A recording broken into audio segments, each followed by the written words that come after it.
नमस्कार दोस्तों, स्वागत है आपके हमारे फिर से एक नई वीडियो में। दोस्तों आज का वीडियो काफ़ी इंटरेस्टिंग होने वाला है, क्योंकि दोस्तों आज मैं दबंग स्टार खेसारी लाल यादव जी के बारे में इस वीडियो में आपको जानकारी देने वाला हूं। तो दोस्तों आप लोग इस वीडियो को एंड तक देखेगा। अगर आप लोग हमारे चैनल पर नए हैं तो इस चैनल को सब्सक्राइब करके नोटिफिकेशन बेल को ऑल पर सेट जरूर कीजिएगा। दोस्तों दबंग स्टार खेसारी लाल यादव जी का जो एक सॉन्ग आया है, जिन सॉन्ग का नाम है तेल, और इस सॉन्ग पर आने इस सॉन्ग का जो स्टार कास्ट में दबंग स्टार खेसारी लाल यादव जी और यामिनी सिंह, और इस सॉन्ग को जो गाया है दबंग स्टार खेसारी लाल यादव जी और नेहा राज ने।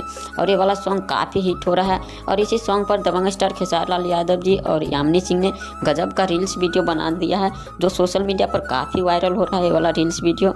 और काफ़ी इस वाला रील्स वीडियो को पसंद कर रहा है पब्लिक। और ये वाला रील्स वीडियो को यामिनी सिंह ऑफिशियल के इंस्टाग्राम माने उनका चैनल है, उस चैनल पर रिलीज़ किया गया है। और ये वाला रील्स वीडियो काफ़ी हिट हो गया है। दोस्तों आप लोग कमेंट में ज़रूर बताएगा कि दबंग स्टार खेसारी लाल यादव जी का जो ये सॉन्ग है रियल है तेल, ये वाला सॉन्ग सुने है या नहीं, नीचे हमें कमेंट करके ज़रूर बताएगा। और इस तरह के वीडियो देखने के लिए हमारे इस यूट्यूब चैनल को भी सब्सक्राइब जरूर कीजिएगा। धन्यवाद।